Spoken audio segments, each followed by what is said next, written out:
and a very good morning to all News9 viewers. I'm Neha Bhan. Let's get you the latest from war zone Israel. Now, today marks day 18 since Hamas carried out deadly attacks on southern Israel. Here's the latest update from the war front right on your screens.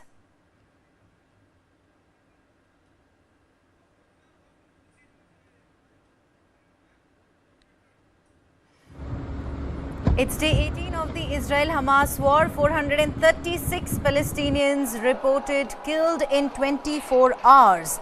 At least 436 Palestinians have lost their lives in the last 24 hours. Hamas has claimed it released 2 more hostages after it released 2 US citizens. Now Hamas has claimed that it has released 2 more hostages. 19,000 displaced in Lebanon after border clashes. More than 19,000 people have been internally displaced in Lebanon. Now, after border clashes, that's in fact the latest. Now, dozens have been killed in Israeli strikes in southern Gaza. At least a dozen lost their lives in Israel.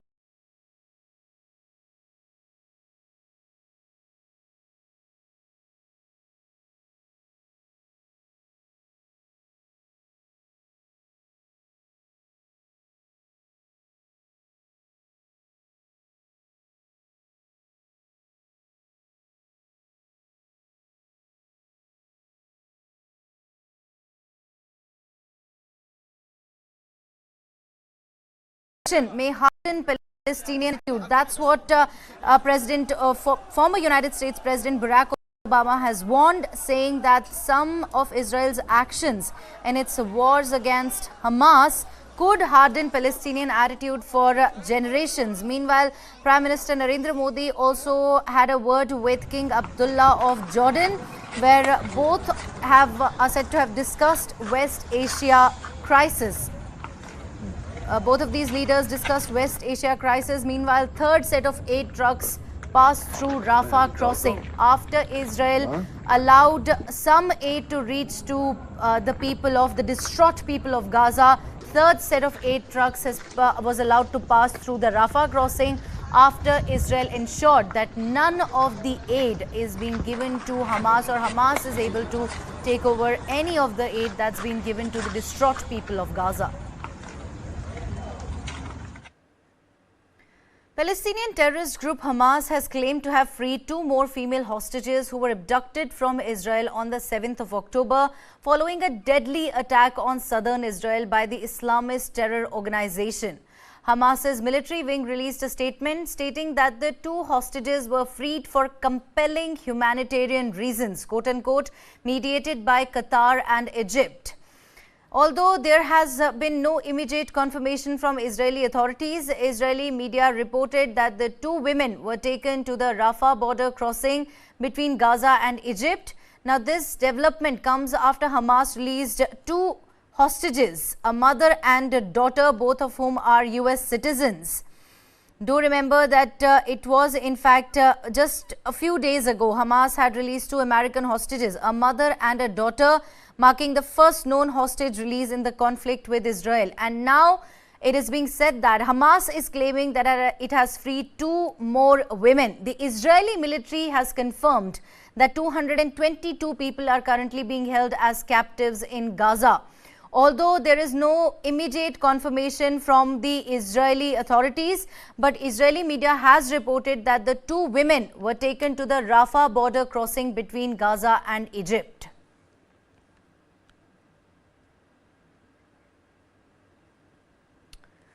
Now, an Israeli military helicopter landed in Tel Aviv in the early hours of Tuesday, carrying 2 Israeli women who were freed by Hamas on Monday evening.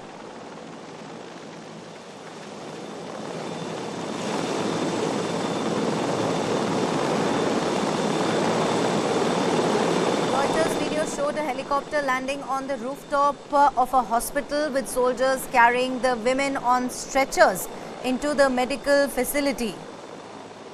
The Israeli Prime Minister's office issued a statement confirming that the women, whom it named as Nurit Cooper and in fact Lifitz, were handed over to the Israeli military.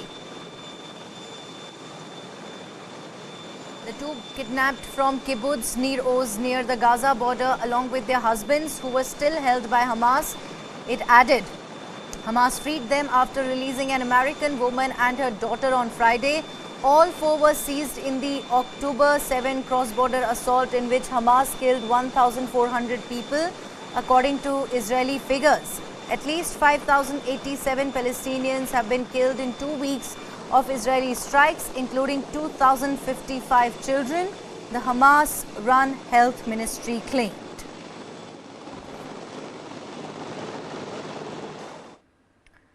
Israel conducted limited overnight raids against Palestinian militants in Gaza and launched airstrikes on fighters who it said were assembling to repulse any wider Israeli invasion.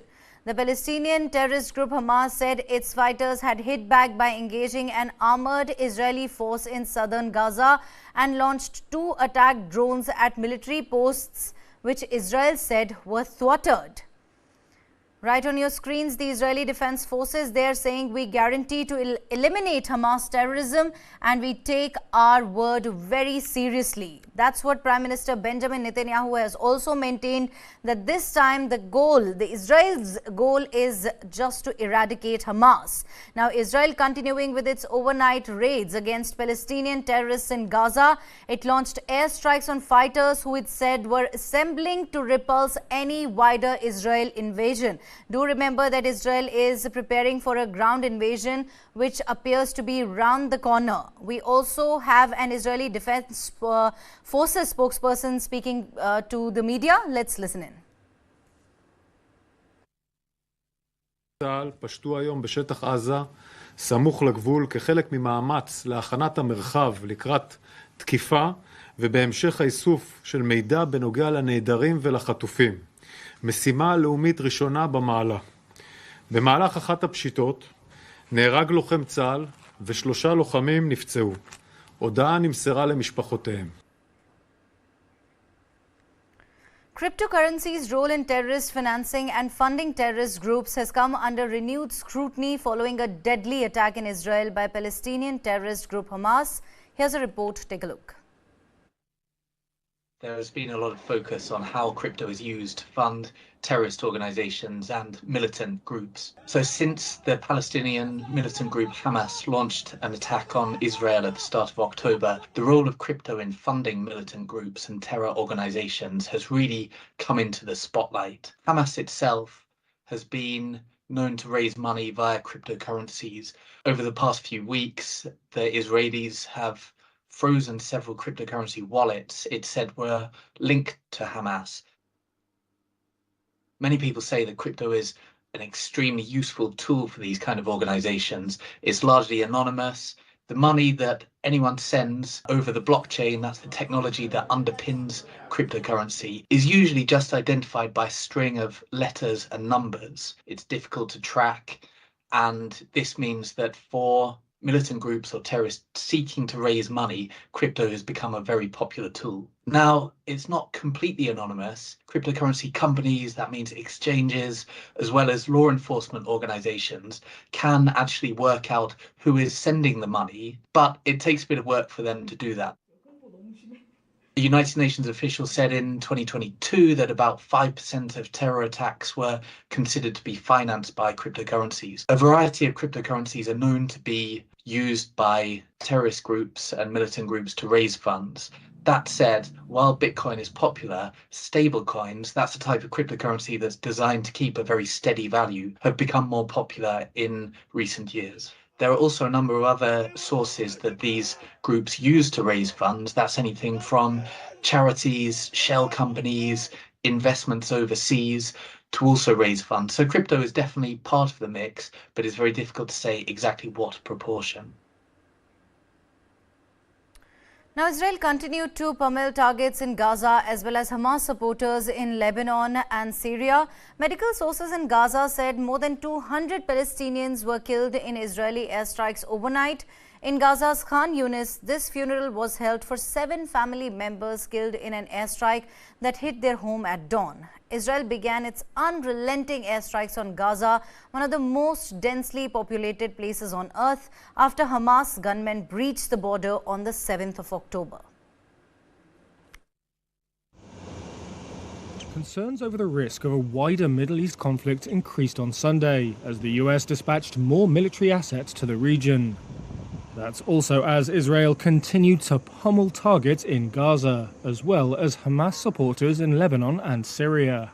Medical sources in Gaza said more than 200 Palestinians were killed in Israeli airstrikes overnight. In Gaza's Khan Yunis, this funeral was held for 7 family members killed in an airstrike that hit their home at dawn. Israel began its unrelenting airstrikes on Gaza, one of the most densely populated places on Earth, after Hamas gunmen breached the border on October the 7th. Their rampage killed 1,400 people, most of them civilians, and saw 212 hostages taken back to Gaza. The enclave's health ministry said on Saturday that Israel's retaliation had killed more than 4,000 Palestinians, including hundreds of children. Israel has amassed tanks and troops near Gaza's fenced border for a planned ground invasion and, according to an Israeli army spokesperson, intensified their bombardment overnight. Rear Admiral Daniel Hagari said the deputy chief of Hamas's rocket force had been killed and that killing, quote, terrorists and seniors was their priority. In neighbouring Syria, where Hamas's main backer Iran has a presence, Israeli missiles hit Damascus and Aleppo international airports, according to Syrian state media. Israel also said it had bombed Iran-backed Hezbollah targets on Saturday. Hezbollah said 6 of its fighters were killed. Meanwhile, the US Defense Secretary Lloyd Austin has said Washington will send more military assets to the Middle East. It's a move in support of Israel and to strengthen the US defense posture in the region, following, quote, recent escalations by Iran and its proxy forces. Austin said a terminal high-altitude area defense system and additional Patriot defense missile system battalions would be sent, and more troops put on standby. The US has already deployed significant naval power to the Middle East in recent weeks. The bloodiest war between Israel and Hamas terrorist group has been deteriorating with each passing day. The war became a nightmare for Gazans as Israel carried out a rampage in Gaza to wipe out Hamas. Meanwhile, residents of Khan Yunis recalled hardest night so far in the area after Israel's intense airstrikes at night. Palestinians fleeing to the South Strip from North Gaza found no escape from danger as well. While the war has been ongoing between Israel and Hamas, it is in fact the people of Gaza who are bearing the brunt. Do remember that it was a war that was started by Hamas on the 7th of October after it launched a deadly attack on the southern Israel on 7th of October, and Israel has now worked to retaliate and in a manner that will ensure that Hamas is eradicated.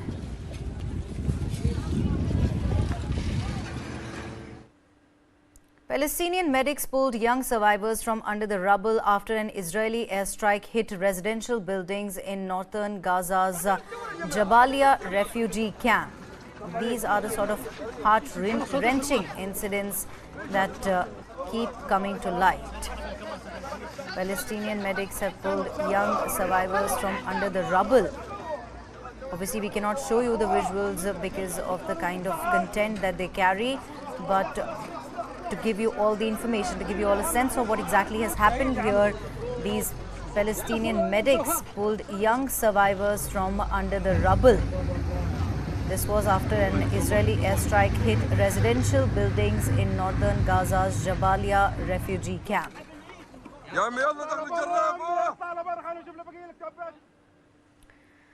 Now, doctors at a Gaza neonatal intensive care unit are scrambling to find fuel and basic medicines for their tiny patients who could die within minutes if their incubators lose power in the Palestinian enclave under Israeli siege. Ashraf Al-Qidra, spokesperson for the Gaza Health Ministry, said there were 130 newborn babies in electric incubators across the Gaza Strip.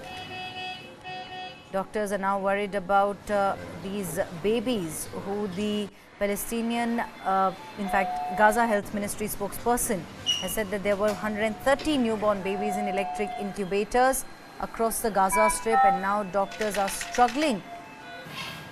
and to find fuel and basic medicines for their tiny patients who could die within minutes if their incubators lose power in the Palestinian enclave, which is under Israeli siege.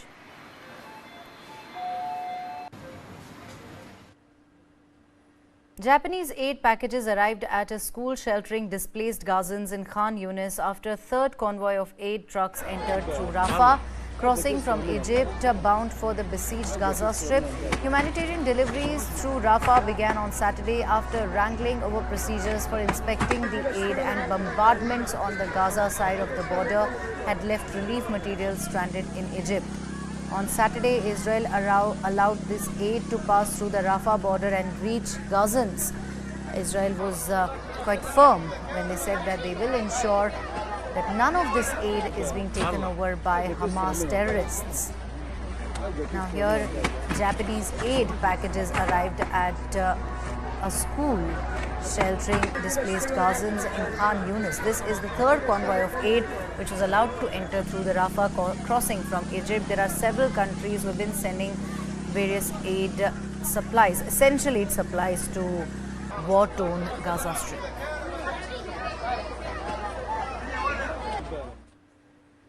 Hamas rockets attack continue on Israel, prompting many in Sderot to evacuate. The southern city is home to about 30,000 people, but about 90% of its population have left. Sderot faced the brunt of the Hamas rocket fire. Once a thriving town, now bearing a deserted look. Right on your screens, visuals from Sderot, which seems to have become a ghost town, as about 90% of its population has left. The southern city is home to about 30,000 people. Now, Sderot faced the brunt of the Hamas rocket fire, and about 90% of the population there decided to evacuate and go to a safer place.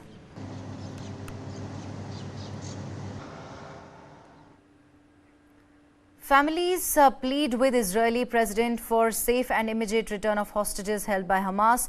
Over 200 hostages have been taken by Hamas. Now backroom negotiations have been going on for release of the hostages. אנחנו רוצים שיעדכנו אותנו על בסיס, אמרו לנו שמטפלים בנושא. אני אומרת שוב, אנחנו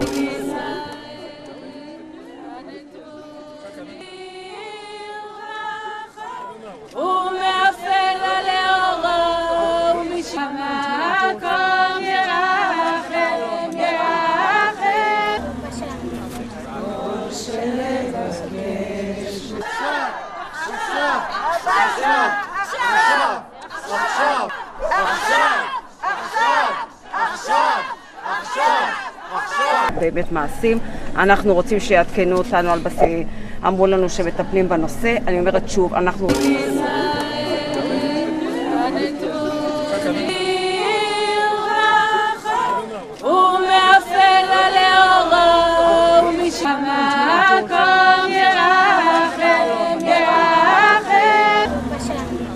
Quite unfortunate to see the families completely devastated, hoping for the safe return of their family members. These over 200 people, in fact, to be precise, the number that's been given by the Israeli military is 212. 212 hostages have been taken by Hamas, and these family members are still awaiting their safe return. They're now pleading with the Israeli authorities to ensure safe return of these hostages. Backroom negotiations, meanwhile, reportedly have been going on for the release of the hostages.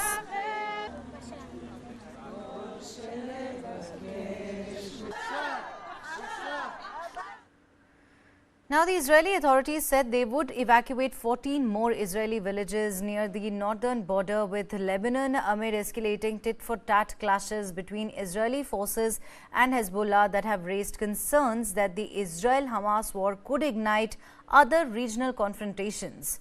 Overall, more than 152,000 Israeli residents of cities and towns and villages near the border in Gaza in the south and Lebanon in the north have evacuated their homes for safer parts of the country over the past 2 weeks. Now, this is according to the local Israeli authorities.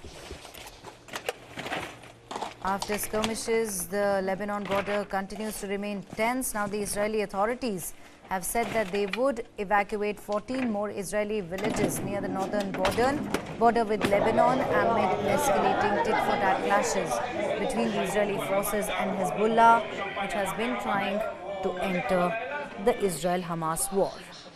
Even though in fact, Prime Minister has strictly warned Hezbollah that it will have to face strong retaliation in case it decides to enter the war.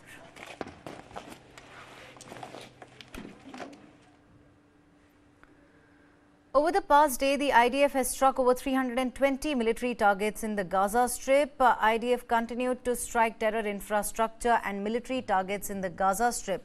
Following ISA and IDF intelligence, the terror targets struck included tunnels containing Hamas terrorists, dozens of operational command centers, some of which concealed Hamas and Islamic Jihad terrorists, military compounds and observation posts. Furthermore, the IDF struck targets that posed a threat to forces in the area surrounding the Gaza Strip who are preparing for ground operations, including dozens of mortar shells and anti-tank missile launch posts. Overnight, an Israel Defense Forces tank thwarted a number of terrorist cells, including an anti-tank missile cell.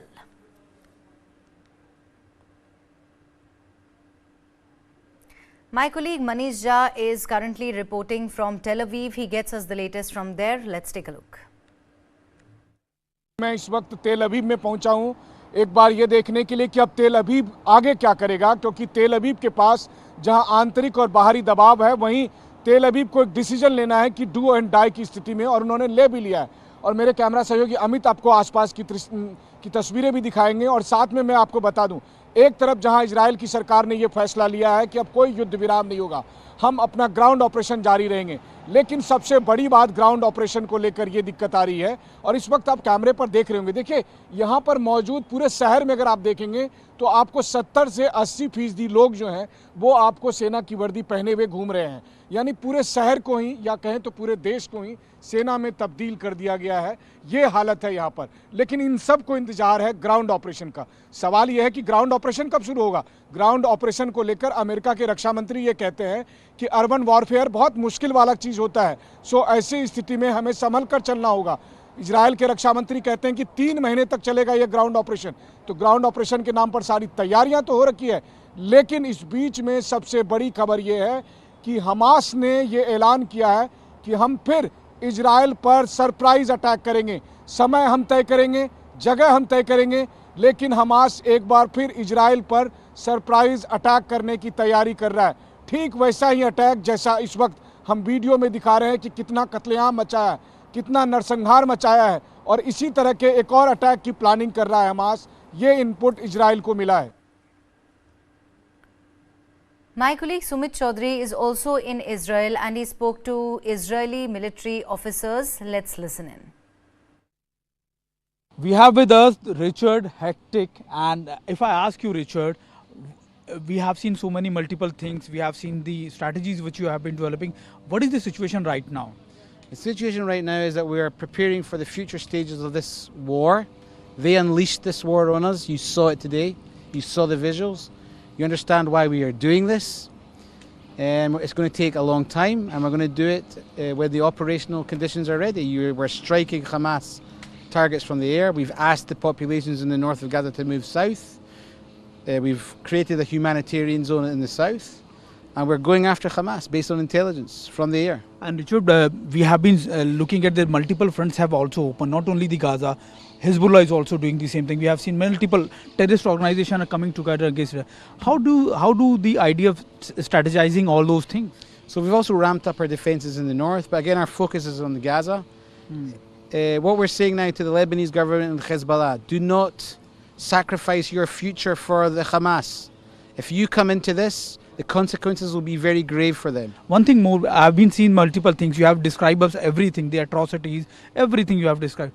Do you think that these terrorist organizations will come together, multiple terrorist organizations will come together and do something big against Israel? We're looking at it. Yes, there's potential. We know they cooperate.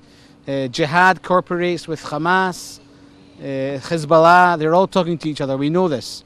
But again, we are now focused, as I said before, on Hamas right now. They did this, and we are taking care and we're responding to Hezbollah's activity in the north. We have been also hearing that the IDF is slow down their operations in Gaza. Is there anything on this, or We have not slowed down anything. We are striking Hamas targets in Gaza, and we are planning our future stages.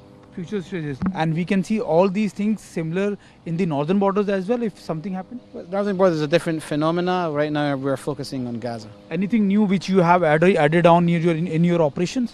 No, well, again, it's north and south. You're seeing it. You're seeing also the American presence, which is theirs in the Med and also in the Red Sea. You saw that event from Yemen. It's challenging times, but we will overcome. Now, fears from world powers that the conflict between Israel and Islamist terrorists in Gaza will spill into other countries may be turning into a reality. The United Nations says fighting between Israeli forces and Hezbollah on the Lebanese border is displacing massive number of people. Here's a report. These are fires blazing on the border between Israel and Lebanon over the weekend, the result of fighting between Israeli forces and Hezbollah. As the war between Israel and Islamist militants in Gaza continues, fears are growing that the conflict will spill over into other countries. The United Nations reported on Monday that almost 20,000 people have now been forced from their homes in Lebanon, most of them to escape the border fighting.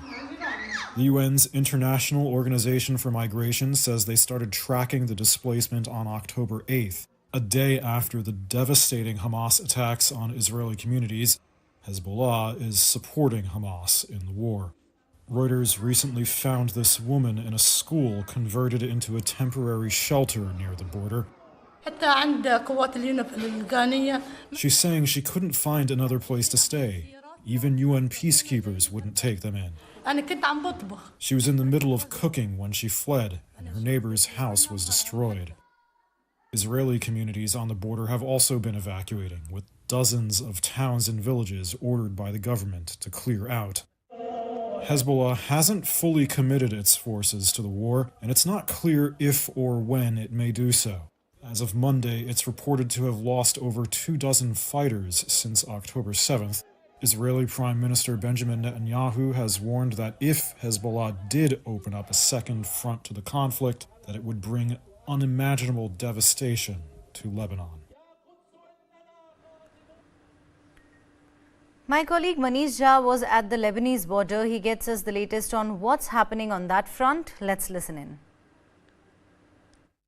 Right now I am at Israel-Lebanon border, and this place is known as Kiryat Simona. This is one of the 42 places where the Israeli government has asked to vacate it.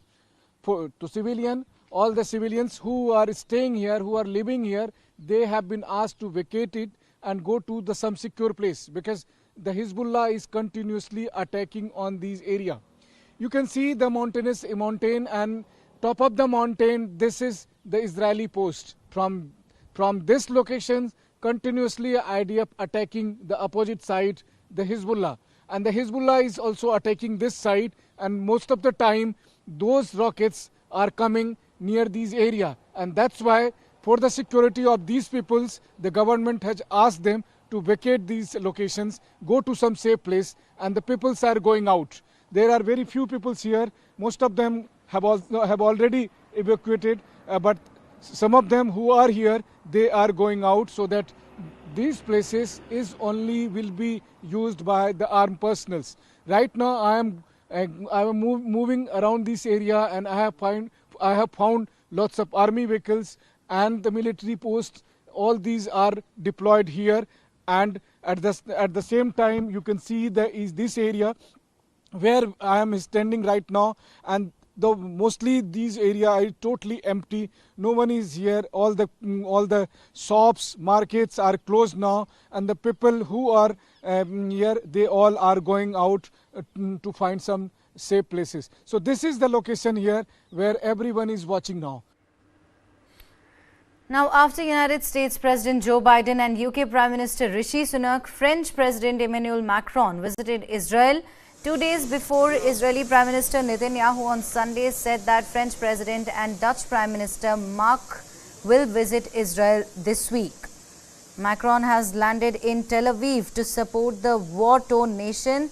He will be meeting the Israeli Prime Minister also in a short while from now. Now here he has arrived in Israel on a solidarity visit. His visit comes after United States President Joe Biden and United Kingdom Prime Minister Rishi Sunak visited the war-torn nation to express their solidarity and to stand with Israel.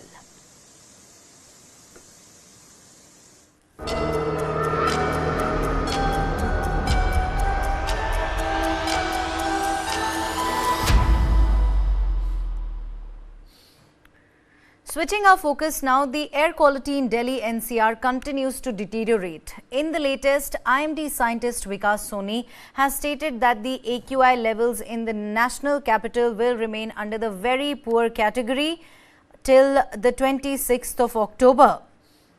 However, after the implementation of graded response action plan, a slight improvement might be seen in the AQI levels, as on Tuesday morning the AQI level has been recorded over 300.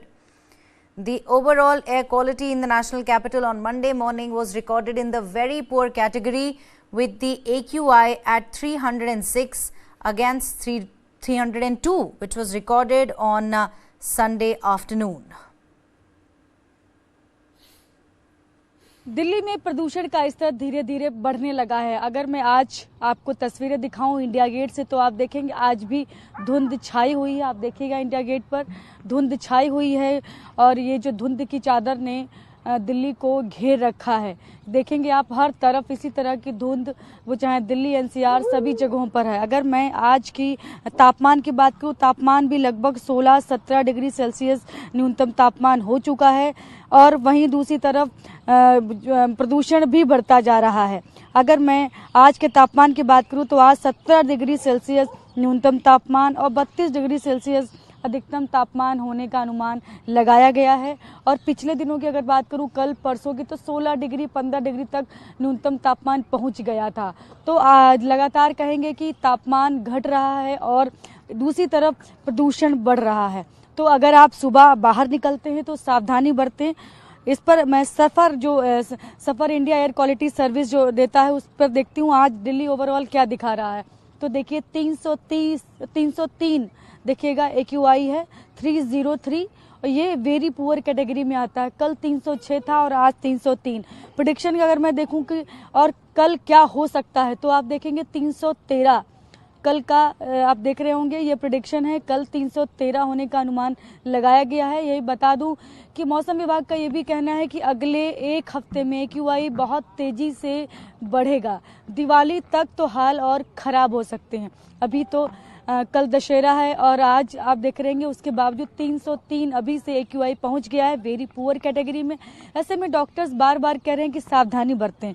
Delhi के तमाम ऐसे इलाके हैं जहां AQI और भी खराब है। अगर मैं यही आपको बताती हूँ एयरपोर्ट की क्या स्थिति है, तो देखेंगे 313 एयरपोर्ट पर है AQI, 313 बता रहा है। और इसके अलावा अगर मैं देखूंगी कि धीरपुर का AQI कितना है, तो देखेंगे 327।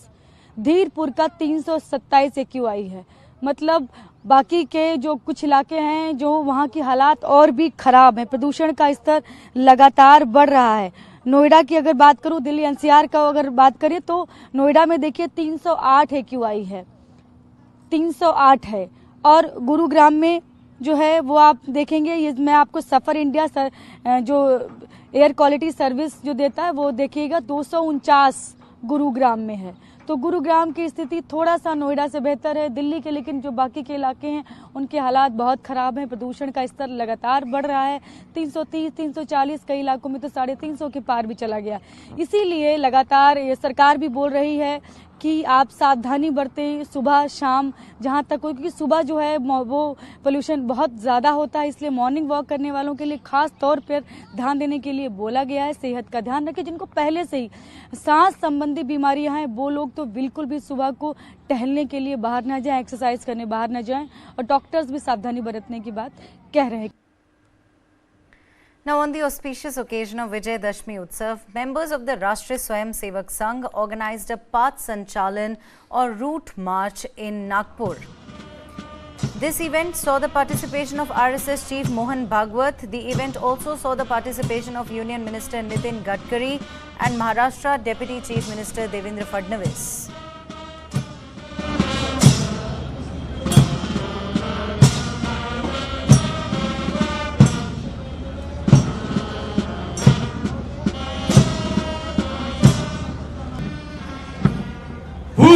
दंड एक दो अर्ध वृत प्रचल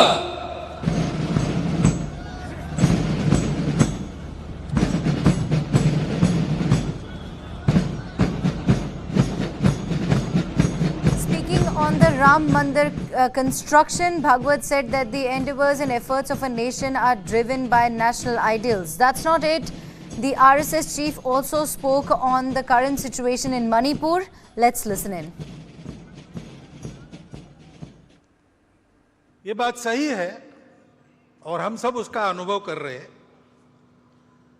कि प्रतिवर्ष भारतीयों का गौरव दुनिया में बढ़ रहा है। दानवता पर मानवता की पूर्ण विजय का ये जो विजय पर्व अपना विजयादशमी है, इस वर्ष की विजयादशमी में भी हम ये अनुभव कर रहे हैं। ऐसा अनुभव देने वाले कई प्रसंग हमने अभी अभी अनुभूति में हमारे लाए हैं। जैसे G20 की परिषद यहां पर हुई, वो तो प्रतिवर्ष होती है, लेकिन यहां पर हुई उसके एक विशेषता रही।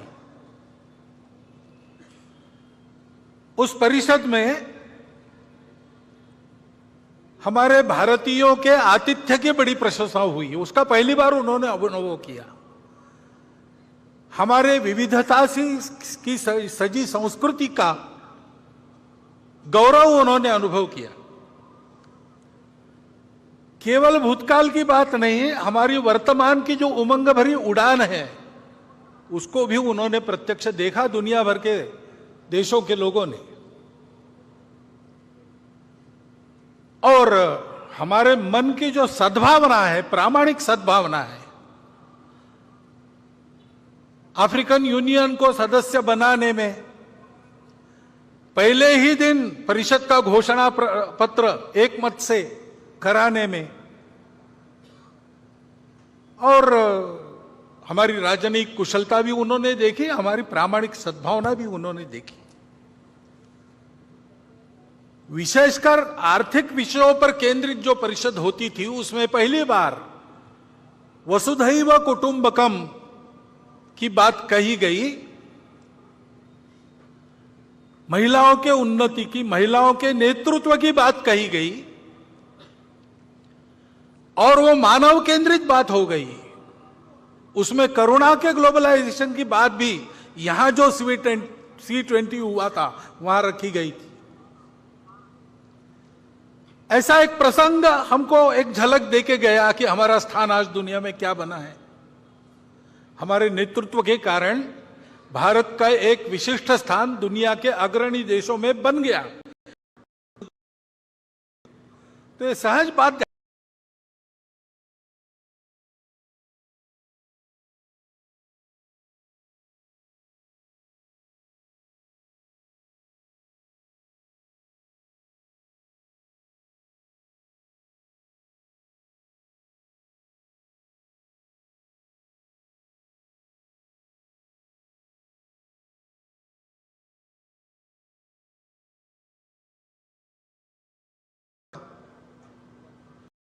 वहां पर ऐसा होना, वहां पर अलगाव की बातें खड़ी होना, वहां पर ऐसे आपस में झगड़े होना, इससे किसका फायदा है? बाहर की शक्तियों का भी फायदा है। Defence Minister Rajnath Singh celebrated Dussehra at a forward base in Arunachal Pradesh near India-China border. He performed Shastra Puja with soldiers in Tawang.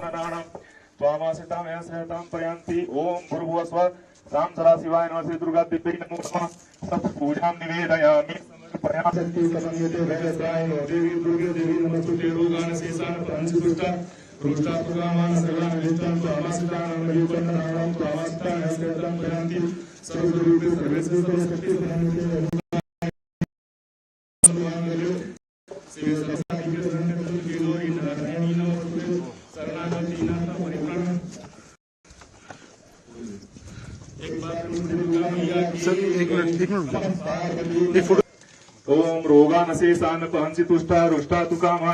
Defence Minister also addressed the soldiers and reviewed the ground situations at Tawang base. Listen in. आज के 4 वर्ष पहले इस स्थान पर मैं आया था, लेकिन फिर मेरी इच्छा हुई कि एक बार विजयादशमी के पावन पर्व पर अपने बहादुर जवानों के बीच चलूं और उनको विजयादशमी के पर्व की मैं हार्दिक शुभकामनाएं दूं, उनको मैं हार्दिक बधाई दूं। इसी निमित्त मैं आप सबके बीच आया हूं। इसलिए प्रथमतः मैं आप सभी को अपनी तरफ से विजयादशमी की हार्दिक बधाई देता हूं। आपको, आपके पूरे परिवार को हार्दिक बधाई देता हूं और साथ ही साथ मैं शुभकामनाएं देता हूं। जिन कठिन परिस्थितियों में आप सब, क्योंकि मैं एलएसी के पास तक जाकर मैंने देखा है, जिन कठिन परिस्थितियों में आप लोग इस देश की सीमाओं की सुरक्षा की जिम्मेदारी निभा रहे हैं, उसकी जितनी भी सराहना की जाए वह कम है। और मैं बतलाना चाहता हूं, देशवासियों को आपके ऊपर नाज है, देशवासियों को आपके ऊपर गर्व है। और आप सभी जानते हैं इस वर्दी की कितनी अहमियत होती है। मैं समझता हूं अधिकांश ऐसे जवान होंगे, बिरले ही जवान बचे होंगे जिनकी इच्छा न होती हो, नहीं तो शायद अधिकांश नौजवानों की अथवा बचपन की यह इच्छा रहती है कि कभी न कभी मुझे जिंदगी में कोई एक ऐसा अवसर मिले ताकि मैं सेना की वर्दी पहन सकूं। कल के बड़े खाने में मैं इस बात की चर्चा कर रहा था कि राजनीतिक क्षेत्रों में काम करने वाले लोग यदि मंत्री हैं, बड़े ओहदों पर हैं, उनकी भी यह कोशिश रहती है कि टेरिटोरियल आर्मी के माध्यम से एक बार हमारे जिस्म पर यह जो है बहादुर सेना के जवानों की वर्दी पहुंच जाए। उनकी भी यह इच्छा होती है। और इस वर्दी की क्या अहमियत होती है, इस वर्दी का क्या सम्मान है, आपको उतना एहसास नहीं होगा जितना कि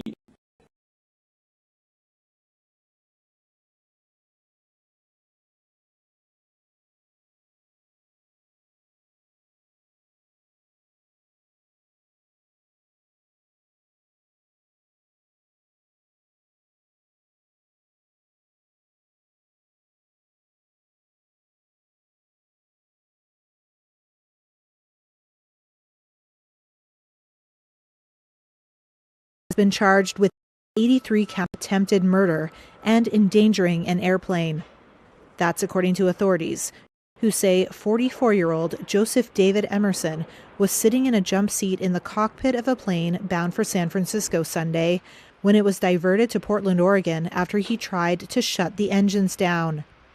The Federal Aviation Administration told airlines in a notice seen by Reuters the man tried unsuccessfully to disable the engines by deploying the fire suppression system.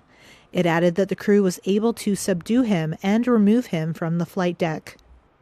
Once the plane landed in Portland, the suspect was taken into custody without incident. An FAA pilot database shows Emerson is listed as a certified pilot who received a medical clearance last month. The FAA told airlines in a separate notice on Monday the incident, quote, is not connected in any way, shape, or form to current world events, but said it is, quote, always good practice to maintain vigilance. The United Auto Workers now have gone on a strike, hitting the automaker's profitable Ram 1500 pickup truck production in a major expansion of the more than month-old strike. Listen in. The US auto strike is ramping up again. On Monday, the United Auto Workers Union called a walkout at the largest plant operated by Stellantis. That's the parent firm of Chrysler and other brands. The new stoppage hits production of the firm's big-selling Ram pickup trucks and marks a major escalation of the dispute. Speaking outside the plant, UAW chief Sean Fain said the big auto firms could make a deal if they wanted to. We know they can. I mean, they've made $250 billion in the last decade. I mean, Stellantis alone made $12 billion in the first 6 months of this year. They can afford this. They can make it happen. Our workers deserve their share. I mean, while they say they can't afford this, the next day they announce more dividends for shareholders. I mean, so, you know, they're sending mixed messages. More than 40,000 workers at Ford, General Motors and Stellantis have now gone on strike since the industrial action began in mid-September. They're demanding better pay and conditions as the cost of living soars. Stellantis said it was outraged by the new walkout, which comes after it submitted a more generous offer last week. The company says it proposed a 23% hike phased in over the next few years and never received a counter-offer from the union. Now analysts estimate the strike at the Michigan truck plant will cost Stellantis around $110 million per week in lost earnings. It's similar to an earlier move by the union to target Ford's biggest plant. Both moves hit the output of pickups, which are among the industry's most profitable vehicles. Fain last week warned of more strikes if there's no deal, and urged union members not to be tempted by existing pay rise offers. On that note, it's a wrap on this edition of the Bulletin. Thank you very much for joining me. A very happy Dussehra to you all. This is me, Neha, signing off.